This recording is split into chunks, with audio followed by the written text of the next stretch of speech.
Live now.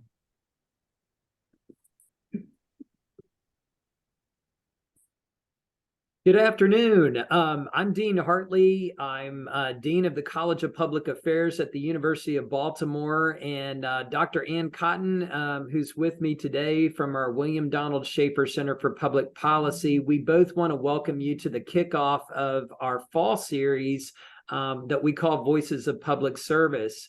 By way of a little bit of introduction, if you're a first-time participant in the Voices program, I wanted to just give you a little bit of background. We formed this speaker series as part of our Next Generation Leaders in Public Service program, which is in the William Donald Schaefer Center and in the College of Public Affairs. And we did it because we knew that we have extraordinary leaders all over the state of Maryland and the United States, for that matter, that have incredible stories to tell about their journey in public service and also how they got into the field of public service. And we really envisioned this series to be about you, our students, helping you see that every person's route to the place that they are in now as a leader comes from different backgrounds, different places, and different challenges and different opportunities.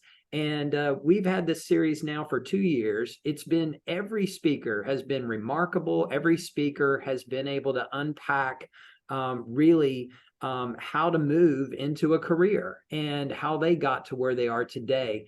And so this speaker series is really about the participant, and it's an interview that Dr. Ann Cotton and I have been able to share throughout this series. By way of getting started, I just wanted to say we are kicking off with yet another remarkable leader in our state, Mr. Paul Monteiro, who is Secretary of the Department of Service and Civic Innovation. He was appointed by Governor Wes Moore to this very important leadership position.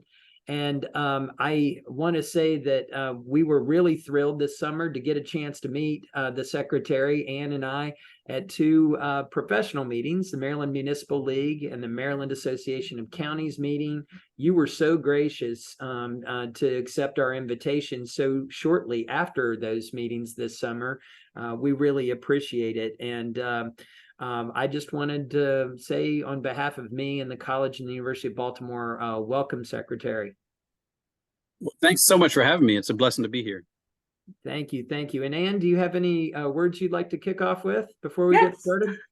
On behalf of the Schaefer Center for Public Policy, it's my pleasure to welcome you to Voices of Public Service. We're thrilled to be co-sponsoring this event.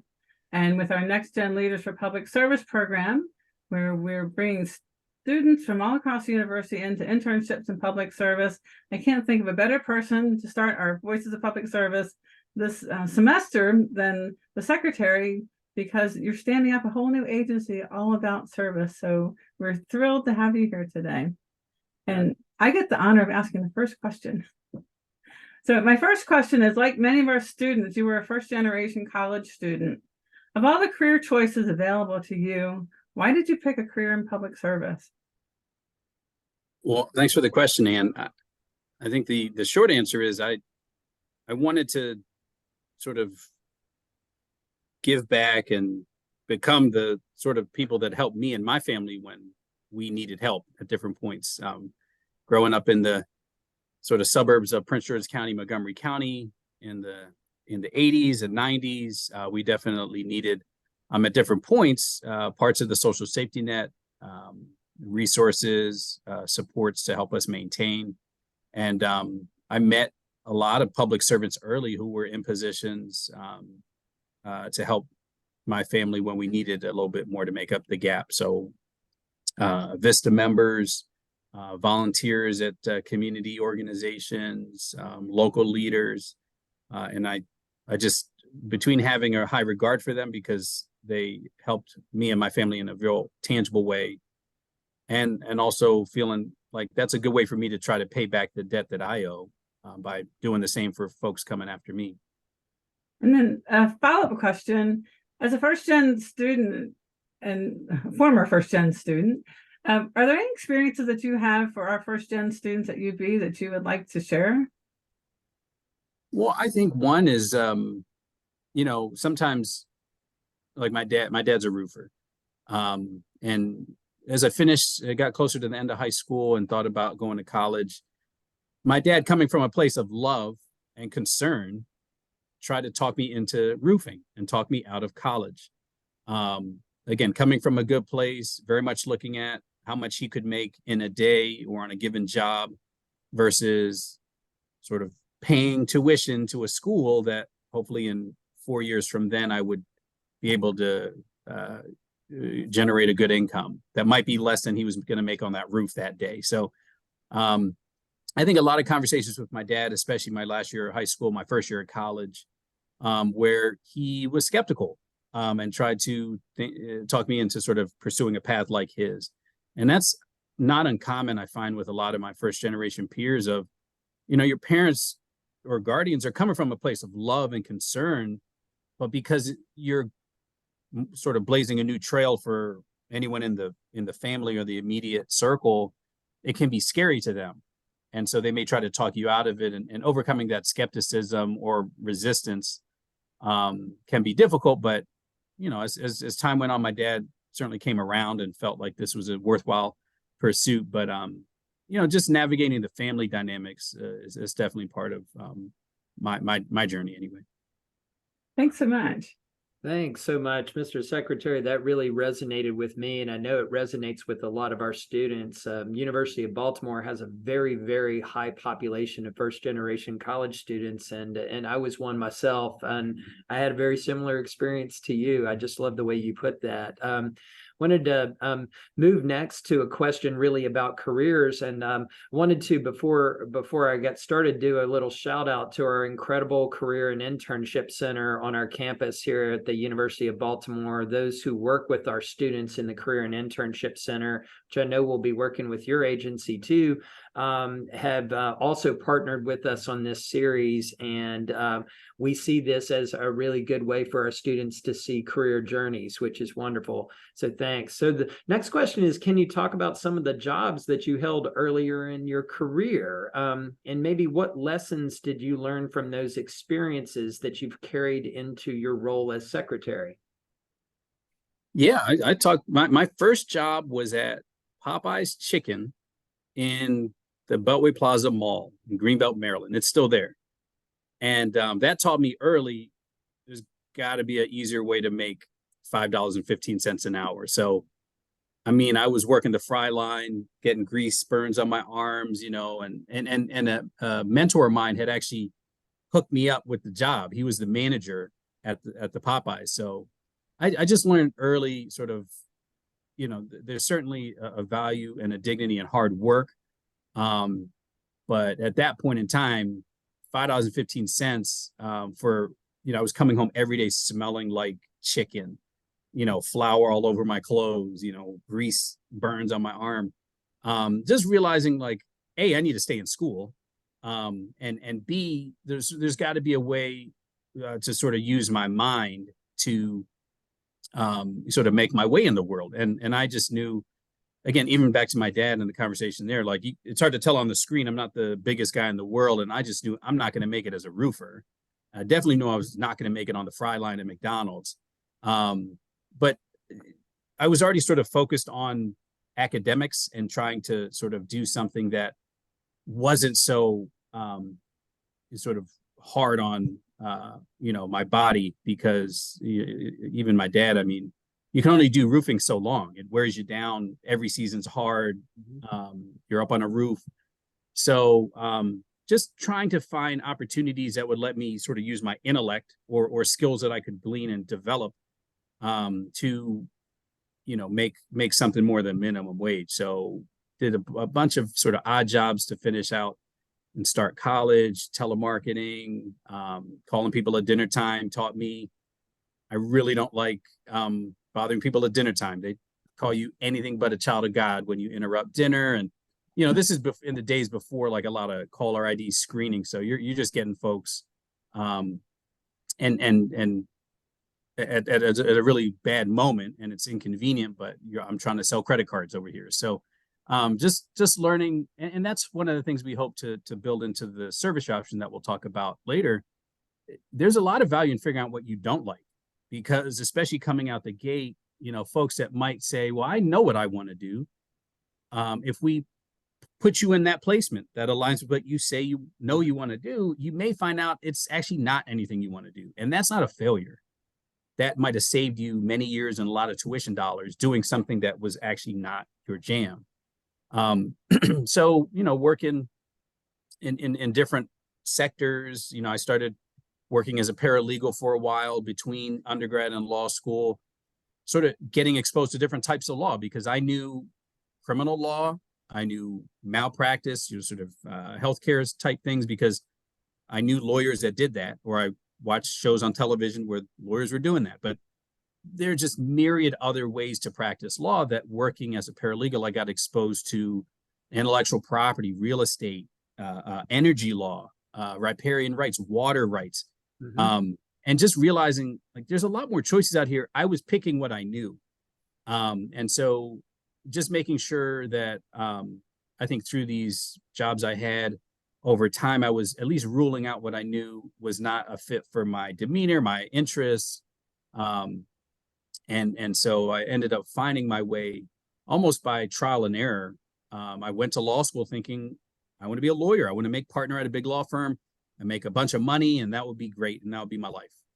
And as is a common experience for a lot of people, we don't have linear careers. Like what I thought was going to be a detour to work on Capitol Hill to help my legal practice. I figure any DC lawyer, you got to have some juice on Capitol Hill. Let me try to work for this Barack Obama guy, do a couple months, maybe a year in his office, then I'll be a better DC lawyer. And what I thought was going to be a detour turned into 10 years of my life, working in different roles in the administration. Didn't think I would work in higher ed administration, but was connected by a mentor to the president of Howard University, who was looking for a chief of staff.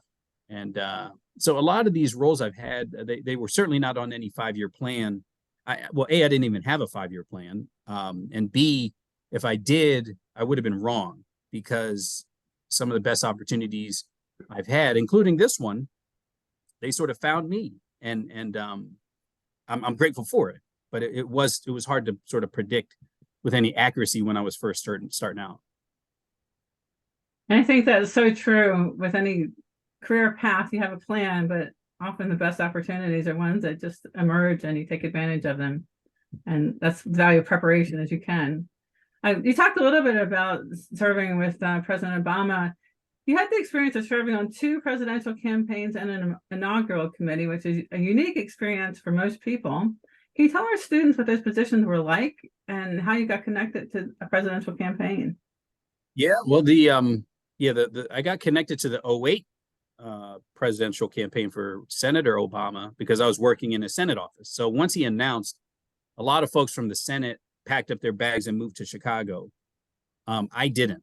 I went back to the law firm because I just felt I just started making money. Let me keep making money because if you didn't know, campaigns are not good places to get rich. They're not usually paying folks a bunch of money.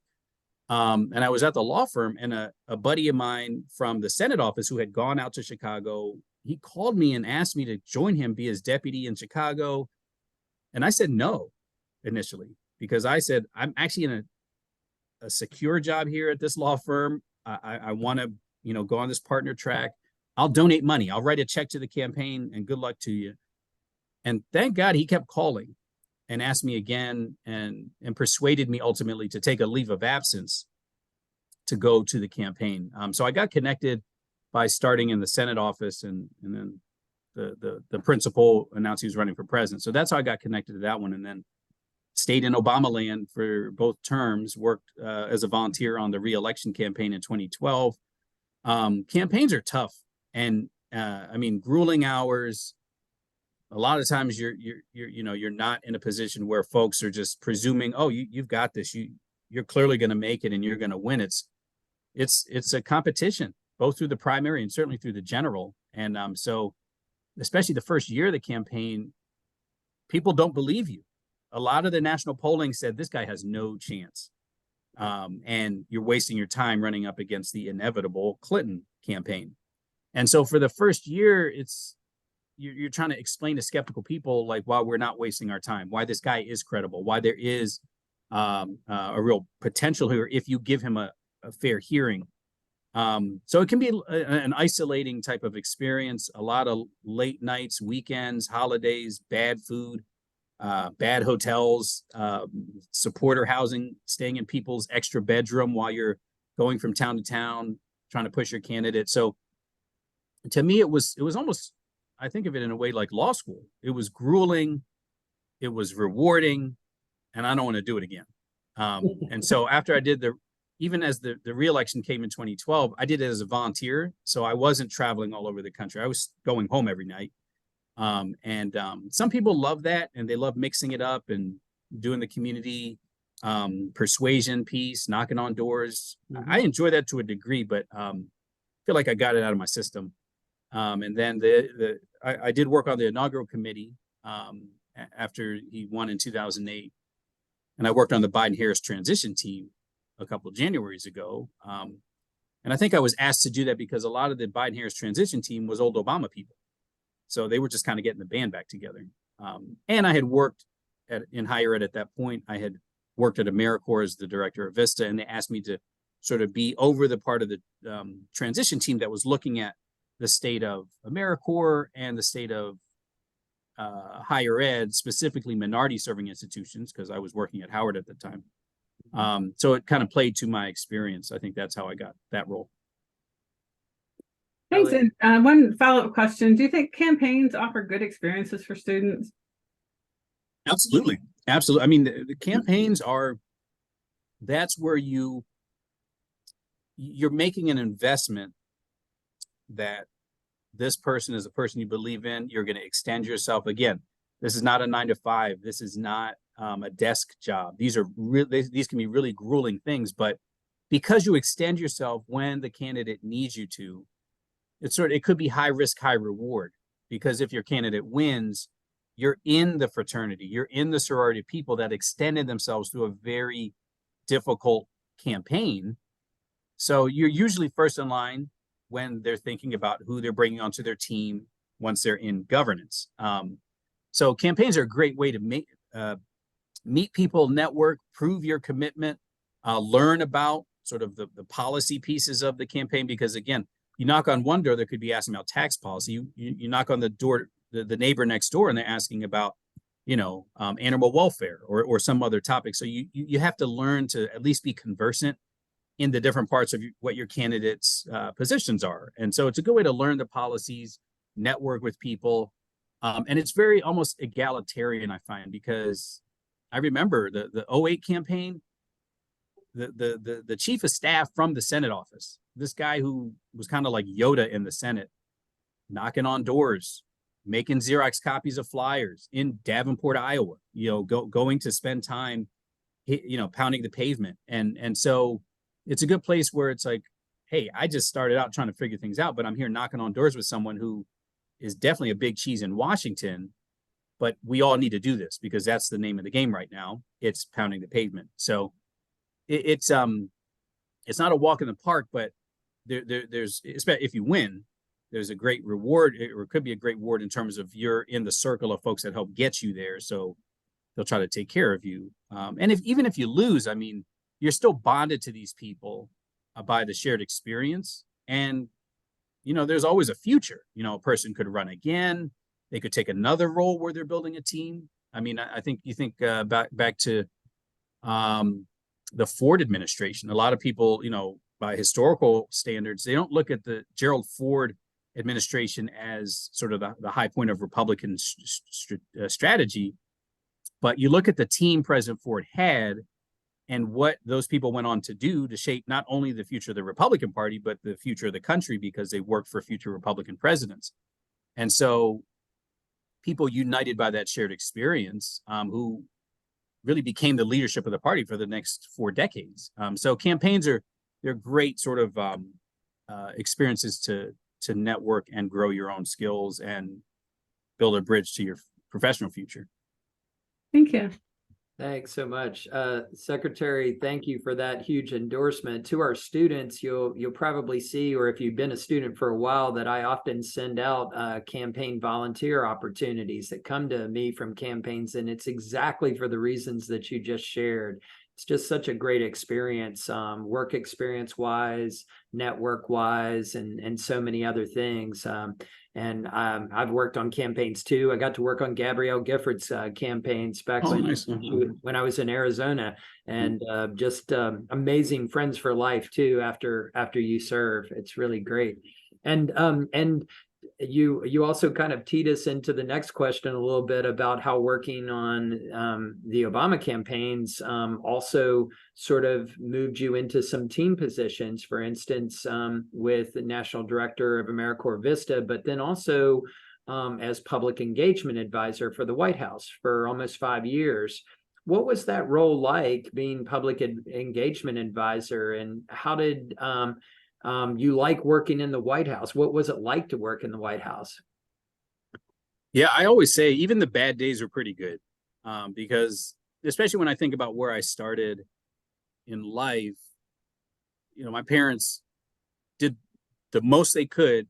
My dad as a roofer, my mom back then was a secretary, and both of them had to drop out of high school because they had us, and ultimately 5 kids. So they always pushed us to focus on education, at least through the sort of elementary, middle, and then high school.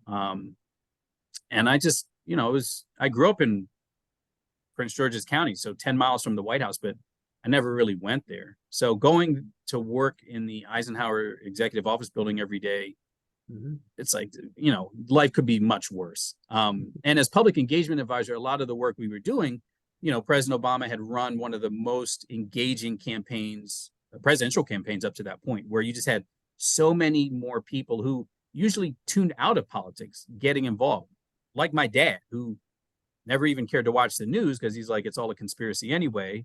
Like started watching MSNBC all the time, or just reading the newspaper. So the Office of Public Engagement was very much designed to keep folks involved in their government, and my beat was engaging faith-based organizations, anti-poverty nonprofits, and after the Arab Spring started in 2010, Arab Americans. And so understanding their issues, connecting them to folks as we were formulating policies that they cared about, and helping sort of work through how they could have a government that's reflective of what they want to see, whether it's appointees that look like these communities or policies that took their concerns into account.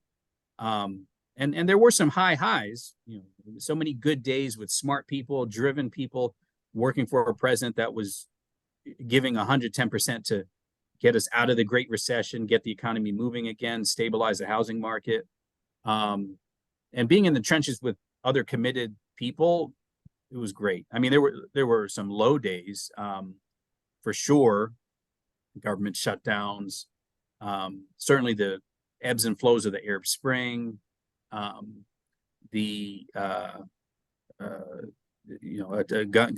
spasms of gun violence, including the Newtown, Connecticut massacre. But I just felt grateful to work there and be on the inside of those gates. And but it was intense, and the pay was pretty modest. The resources weren't. A lot of people think the White House is sort of Google headquarters or something. It's like, no, you buy your own lunch. You share an office with 4 people. You don't have much of a staff. You have a couple of great interns. Figure it out. The Congress deliberately keeps the White House budget pretty lean.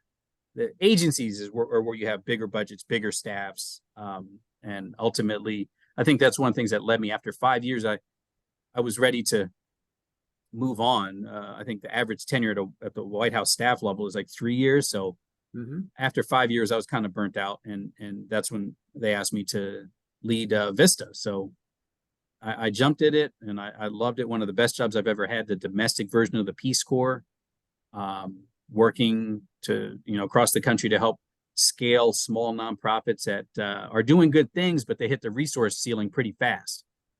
So how do you help them get past that resource ceiling, and ending the administration at the Justice Department? They were great experiences, and I found a lot of purpose in all of those roles. If I could give a quick follow-up. Thank you for that answer. It was great. But just a quick follow-up, since you mentioned your role at AmeriCorps Vista, you're very welcome to give a plug for those programs to our students. Some of our students may not know about them, and I am the biggest fan of AmeriCorps Vista as an opportunity. Absolutely. I love Vista. As Volunteers in Service to America, among other things, a brainchild of obviously President Kennedy, but also Marylander Sergeant Shriver, who helped design the Peace Corps and Vista. The idea of you can serve our country by staying here and helping alleviate poverty. Not in the sense of like we're giving away government things. It's more, we're going to send you into communities that are dealing with poverty. You'll solicit their thoughts on what do you need to help improve your economic situation. We will be the people power to execute your vision at a local level. It's not like DC gives people a blueprint. It's really, you have a blueprint of how you're going to improve your situation. We will help be the people power. And so Vistas are often, I mean, in the early days of Vista, they were true community organizers. They were being trained by Cesar Chavez. They were being trained by the Black Panthers. And that actually led to a challenge because they were upsetting local power structures, regardless of political affiliation. Now you have people coming in, advocating, giving voice to previously marginalized low-income people. Mm-hmm. That didn't sit well with power structures, Republican or Democrat. So at the turn of the Nixon administration, actually President Nixon made Donald Rumsfeld the head of the Office of Economic Opportunity. Vista fell under that. And that's where you see a very clear clipping of the wings where Vistas cannot do certain things. But today they do a lot, and very much in the realm of, think of a soup kitchen. Soup kitchen in any town USA, you're feeding 100 people soup every month, but there are more than 100 hungry people in any town. So a Vistas will come in and say, like, I'm not here to feed people so much as, how do we get more soup? How do we get more people who are serving soup so that by the time I leave, you're serving 200 people. Yeah. So we'll write grant applications. We'll go around soliciting cash in-kind donations. We'll go around mobilizing volunteers because you don't have money at the soup kitchen to hire new staff. And so at least when I was the director, we were one of the government programs where you could show a clear give back, because our budget at that time was $93 million to support a core of about 8,000 Vistas around the country. They would generate upwards of $180 million in cash and in-kind donations or resources for local nonprofits. And again, that money was for them, not the government. So it was a clear, almost 2-to-1. You invest in Vista and you generate resources at a local level for these nonprofits to grow. And that was, I think, one of the best parts of seeing the magic that Vistas would come up with on behalf of these organizations serving low-income people. Thank you so much. So moving from national service and to local, you ran for Prince George's County executive. What motivated you to run, and what advice do you have for our students so they can be better prepared to run for office themselves? Yeah, the Obama administration had just ended. President Obama, he did a farewell in Chicago in November of I guess it was 2016, and he really charged a lot of us up, especially those of us that had started with him at the beginning. Like, we're not done. Like, he's done in terms of his presidency, but go back to your communities and get involved and speak up and add, contribute wherever you can. So I took that to heart. I'm from Prince George's County. I've lived here almost my whole life, and I was looking for a way to get involved. And I saw, there was a opportunity at the county executive level. I had run AmeriCorps Vista. I had been acting director of the Community Relations Service at the Justice Department. And I think so I felt like I had something to offer, and I had a vision for the community that gave me, a great education, a great base to go on and find purpose in my professional life. I felt I had something to offer, and it was a crowded field, and some of the folks who were running, I felt definitely can't win. Like they should not win. Either they were not serious about the challenges and opportunities. They were sort of just, superficial at best. And I figured if they can run, I can run. And I knew early on I was a long shot, and I try to be a positive person. I wasn't going to try to run a negative campaign. I just said, I have something to offer. I'm going to go around talking about my ideas. I'm not going to try to tear other people down. I'll agree with other people if I agree with them. There's something very liberating about being an underdog because, you can say whatever you want. And so I felt it was not a waste because I got to tell my truth. I got to meet a bunch of people in the county that's my home, and I got to do it in a positive way. And that, I clearly lost. If you Google the results of that race, I lost by a landslide, but I have no regrets about it because I'm invested in my home county and in my community. And I got to put my ideas out there. It actually worked out where the woman who won, County Executive Alsobrooks, called me up after the election and said, you talked so much about education. You made education your number one thing. I want to appoint you to the Board of Education for the county because you definitely had a vision on what it should be, and you're a graduate of the public school system here. So that's how I got to the school board, from a very gracious winner who said, I'm not going to, write you off because you ran against me. So yeah, I ran because I felt I had something to offer, and there was no downside, and I have no regrets. Fantastic. Thank you. But advice to people thinking about running, count up the cost. And one of the reasons I was not a good candidate was because I have a hard time asking people for like a ride. I don't like asking people for things. If you sign up to be a candidate, you're signing up for that life. Either asking people for donations repeatedly, asking them for an endorsement, asking them to open up their home to have a fundraiser, asking them to introduce you to their friends, to ask them for their votes and money. So you're signing up for a life where you need things from other people and a lot of money. And I just wasn't good at that. I had a hard time, calling people, asking for more money, another contribution. So, and in this state, it's, one of the more expensive media markets in the country. Yeah. So if you want to be on television or on the air, it's just super expensive. And so really think about how you're going to get your message out and how you're going to finance it. And that, I think, will only become increasingly true in some races. So I think that's terrific advice. Indeed. Well, we're going to switch gears a little bit to just thinking about how you've approached your career and kind of what you've learned from your career overall. So what are maybe some of the biggest challenges that you've faced as a public administrator? I think one commonality I see, having worked at the federal and now at the state level, is the hollowing out of government at both levels. And part of it was, baby boomers are retiring anyway. So you have a lot of folks in the workforce, specifically in the government, in the public sector, who are just hitting retirement age. And then COVID came and accelerated a lot of that. And at the federal level, well, I guess you had a Republican administration at both the federal and state level. You don't see a robust effort to hire in the public sector. And at the federal level, I think it was a clear opposite, right? It's trying to eliminate roles, relocate whole agencies to promote attrition. And so I think that's one of the biggest challenges of, there's a lot of vacancies. So even if you want to do something, you have the budget to do it, you have the connections with the other relevant stakeholders to say, yeah, we all vetted this, let's go.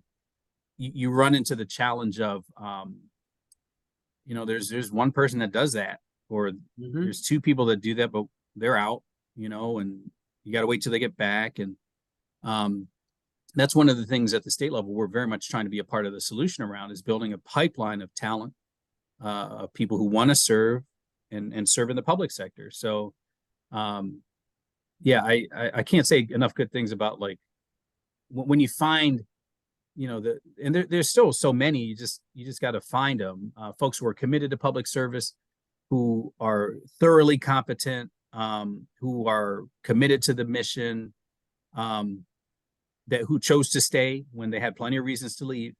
But we really have to cherish the public servants that stayed at the wheel. And I got to shout out Manny Welsh. I know he's a product of this, but he just somebody who has so much intimate knowledge about how the state works through the comptroller's office, the procurement processes, the Board of Public Works. That, I mean, just a wealth of information and understanding. And so there are definitely folks still there in government who are serving. But that is I got to be candid. That's a challenge because we don't have enough Mannies. We don't have enough to backfill the folks who are hitting retirement age and saying I'm done.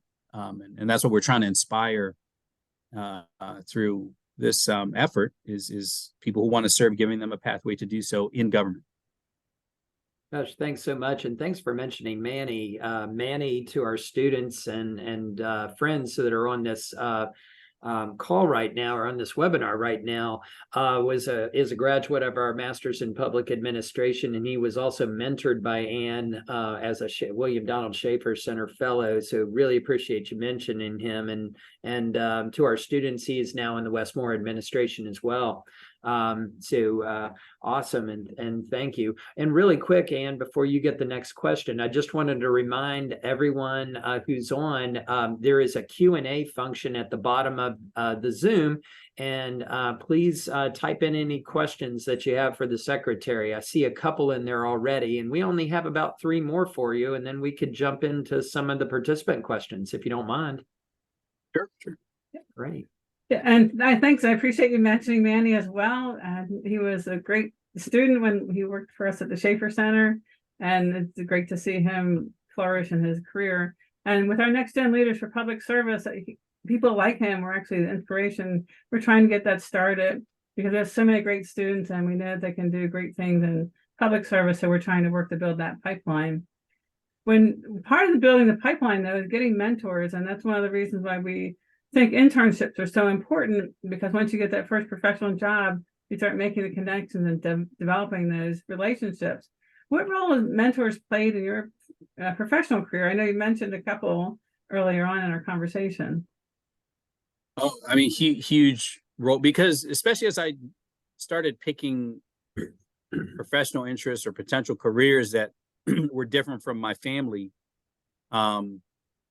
I needed to have people who could guide me, give me good advice or help me think through things in a productive way to figure out what I want to do with my life. And so, yeah, mentors who really invested their time and wisdom in me, I wouldn't be here without them. And a lot of times, I think there's so many people who want to help you. But folks, I know I was shy to ask. It was difficult. Like the way I became, or the way I found my mentors was, I probably took the long way. I should have just asked them, but it took years of working together, and then me not wanting to come across like, I'm asking a bunch of stuff from them. But we just developed a good working relationship, and at the point where I was leaving the job where we worked together, I asked them, could we keep in touch? I would love to just keep asking you advice about as I figure out what I'm doing. And they said yes. I remember even when I was a paralegal, this was 2003, so the big University of Michigan affirmative action case was coming up, Grutter and the Gratz case, and there was a guy named John Payton. John Payton was the head of the Legal Defense Fund, and I kept reading about this like super lawyer who did all these affirmative action cases, and he had litigated school integration cases for decades. And I kept seeing his name in the paper. So I Googled him, and turns out, I'm in DC, he's in DC. He was at a big firm at that point in time. And his email address was on the website. So I emailed him and I asked, could we just get coffee? I would love to just learn about, what you do. And he wrote back in 10 minutes, Like, sure, let's get coffee. He didn't know me from anyone. I wasn't related to anybody he should care about. Like, and I think that's the kind of attitude I have towards people who are my mentors now, or how I found good ones. Like, if you have to chase people down, or like, they're probably not going to be the best mentor for you. You're like, and take the hint, because there are plenty of people out there who they're trying to at least help you make some new mistakes. Like, they can share, like, I did this. I wish I had known this. You might want to think about that. So don't, and people are busy too, but John Payton was busy, but he just had a heart to be a mentor. And so, take it as a favor. Like, if somebody you're interested in having as a mentor just can't be found, or, they're busy, just take that as maybe, it's not the best time to ask them. And there's plenty of other people in the world who want to invest in you. So don't be discouraged, is my point. If folks, are slow to respond, just keep looking for a good match. Thanks. I'm going to add a question in, and then we'll finish with our favorite finishing question, and I'll leave that one for you. But Secretary, tell us about your agency a little bit. And I know you have two very special programs that you've launched, among many others, probably, Service Gap Year and Maryland Corps. I'd be a bad person if I didn't ask you about that and let you pitch it. So. Yeah, no, thanks for the question. My day job is I'm blessed to have. It's the Maryland Corps Service Year Option. There are two pathways. The Young Adult Pathway, also known as the Service Year Option, is for individuals who graduated high school in the last 3 years, either through a GED, traditional diploma, or a certificate of completion. So they've graduated, but they're still unsure as to what they're going to do. And that's a lot of people. And so we're targeting folks in that universe who you finished your high school career, but you're floating, and you might be working at the job, in front of you, the job in the neighborhood, this is a way to do a term of full-time service. We will pay you $15 an hour, slightly higher in Montgomery County because they have a higher minimum wage, in a role that is serving the state and also gives you hard and soft skills. We will work consistently on your professional development to help you think through what is coming next after this term. There are a couple of call-out areas: public health, public education, climate-related fields, public service, state government, county government, local government, building trades. But there's so many fields that one could go into. This would let you choose what sector do you think you want to serve in. And it's a year to almost have experiential learning. But at the end of the term, you'll have hard and soft skills. You'll have made some money. And if you complete the term, you earn a $6,000 completion award. If you say, you know what, this was a great service term, I know I'm going to college, or I'm going to community college. You can take the $6,000, we'll deposit it in a Maryland 529 account. If you say, this was a great service year, I actually want to stay working where I am, or I got a job in this field, you could take it as a cash stipend, get your security deposit, first month's rent on an apartment, and a used car, or just, this is some money, seed money, to help you get started as you move into your next season of life. We want to move people from uncertainty to finding their fit. Because once you find your fit, the thing that brings you passion and purpose, you'll be fine. You'll be invested in growing your skills and developing. The other stream of service is the Maryland Corps Adult Service Pathway. It's just like the program I just described, but regardless of any age. So where the service year option, you have to have finished high school in the last 3 years. The Maryland Corps Adult Service Pathway is open to adults of any age. So there's a place for all in our programs. We're launching the first cohort this October of at least 200 people. They'll be serving all across the state in nonprofits, public agencies, for-profits, and giving back beneficial service to the state, earning a living wage, working with mentors in professional development, getting financial literacy training and skills, so that at the end of the term, they're not thinking about what am I going to do next. They're actually moving into what they're doing next. And again, on the adult service pathway, it's very much for adults of any age who maybe you had a plan A, but it didn't work out.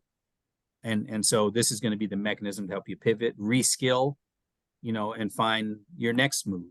So that's a bit about our program. But you can simply text the word Maryland to 21,000, and it'll take you right to our homepage. You can see more about our programs there. Just text the word Maryland to 21,000, and you'll get a link.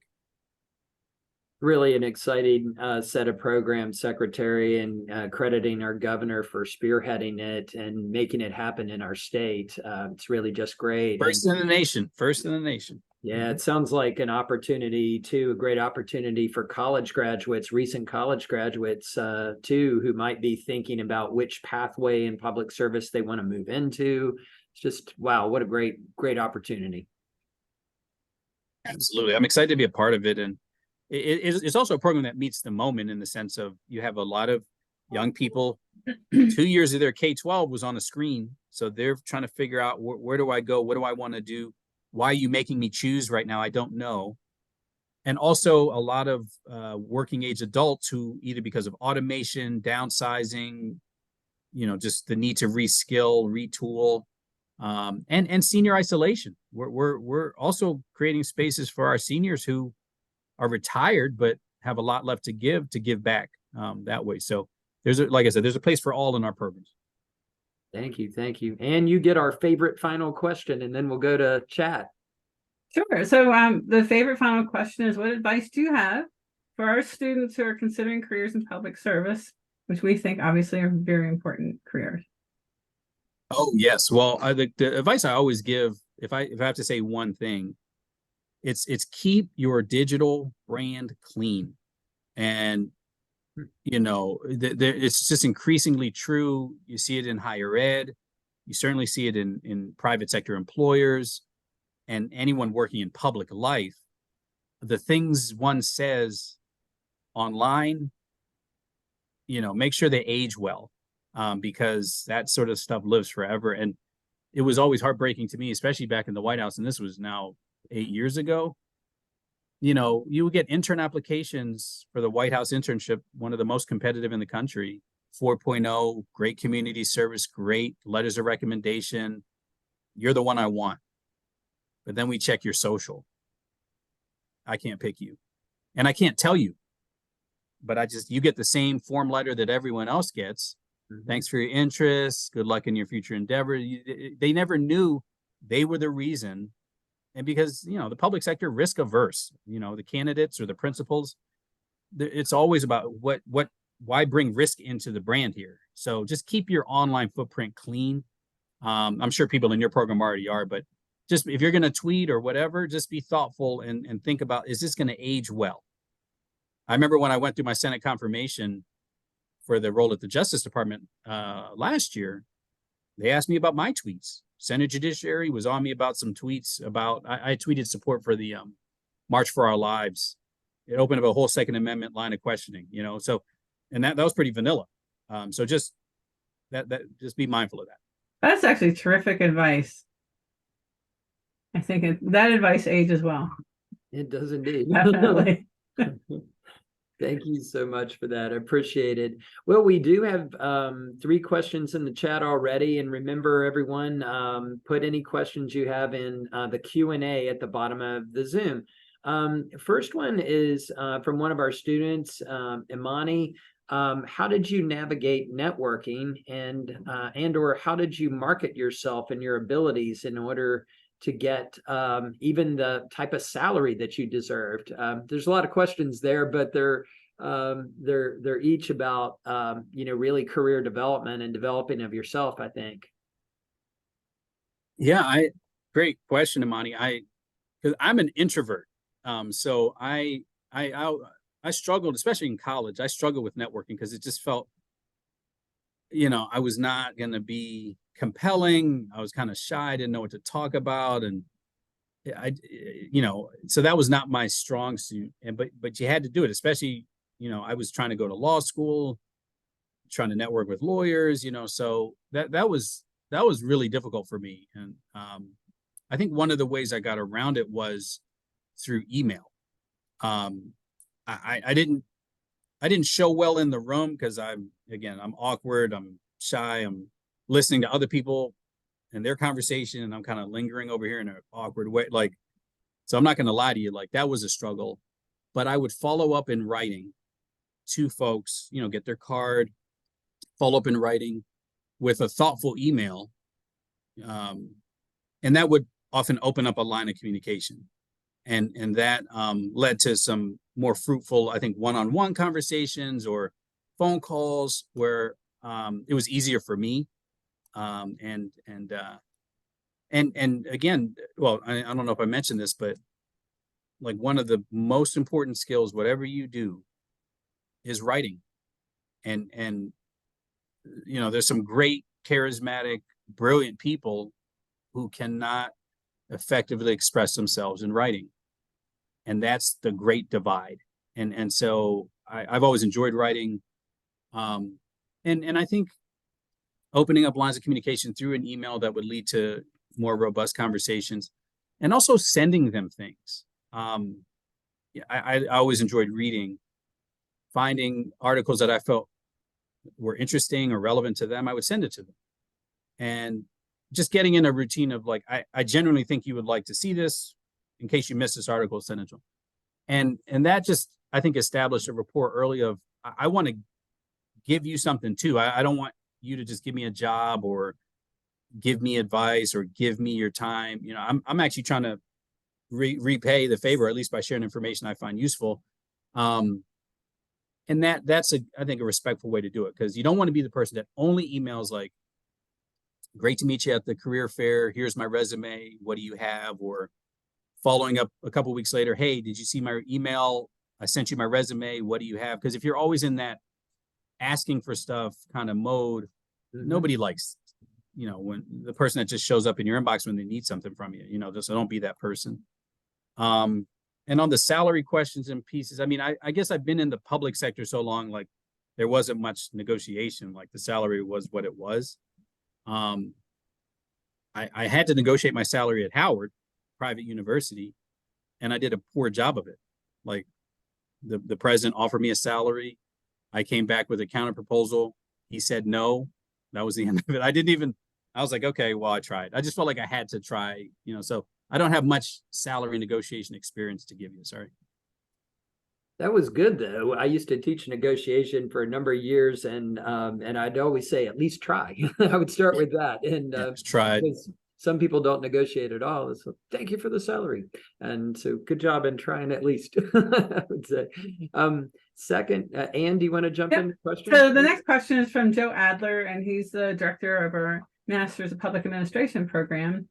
And this is an easy one for you. As a secretary of the newest cabinet level department in state government, what's your vision and goals for the next 4 years?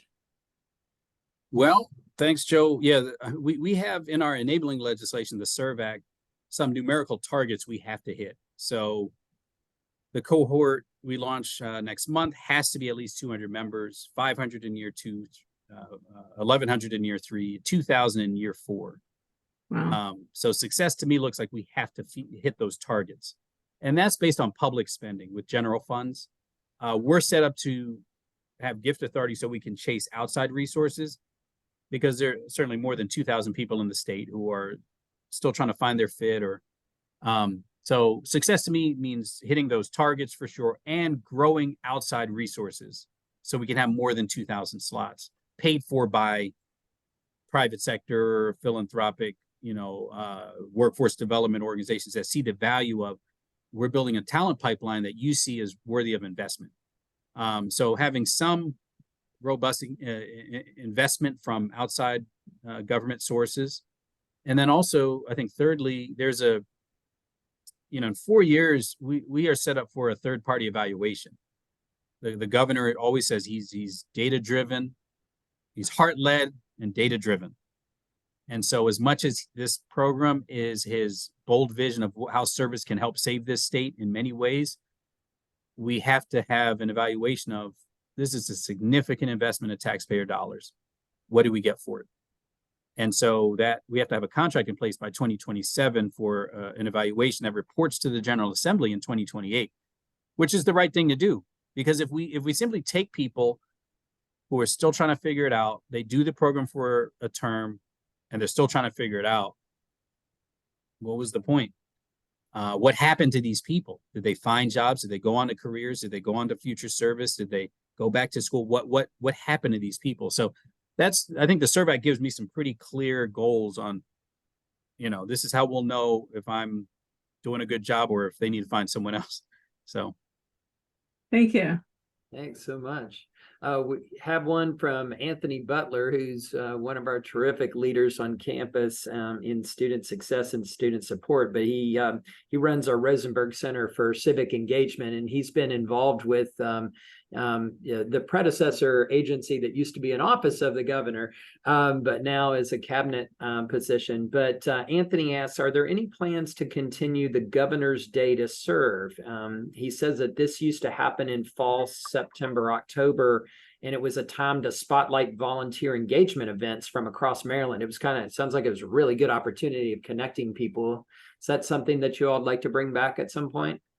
Absolutely. I mean, I think the startup that we've been working on the last few months, the Service Your Option Maryland Corps, that's sort of the focus right now. But the civic innovation part of our department is equally important. And what we're called to do is to affirm and expand opportunities for people to serve, whether it's volunteers or otherwise.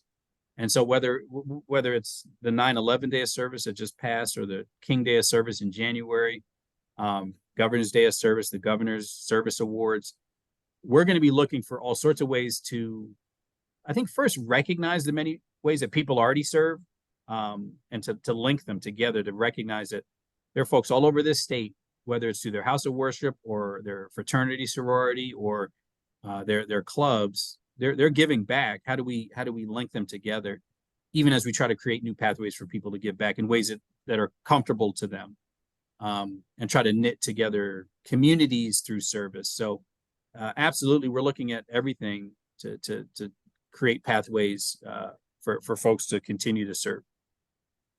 Fantastic, thanks. And this next question is from Luis Dukes, and the question is, as a senior adult graduating, what advice do you have for an individual competing with the younger generation for positions in public service? So basically, how do older graduates compete with the younger generation, and what do they have? How do they position themselves for these positions? Well, great question. I think the reality is there are plenty of opportunities. At the state level, at the federal level, certainly at the county and municipal level, there's not a scarcity of jobs and roles. So that's one, I think, and two, for somebody more seasoned, I would imagine you have lived experiences, other experiences, skills that you've honed over, decades, that put you in a position to be a competitive candidate. And again, as I think about the numbers of vacancies, the troubling numbers of vacancies, it's not a zero-sum thing. Like, I think we certainly need folks who've maybe just coming out, starting, their professional life in earnest, and some people who are seasoned and been around to join in too. So I don't see it as sort of a one or the other. And as we build teams, I always use my friend in forestry's analogy. Like, a healthy forest is not all saplings, because you have one storm, they're gone. And a healthy forest isn't all old growth, because the minute you have a disease come in, they're all gone. A healthy forest is trees at different stages of development growing together. So saplings all the way to old growth, that's a healthy forest. And I think with state government, there's just so many opportunities. In the public sector, there's so many opportunities.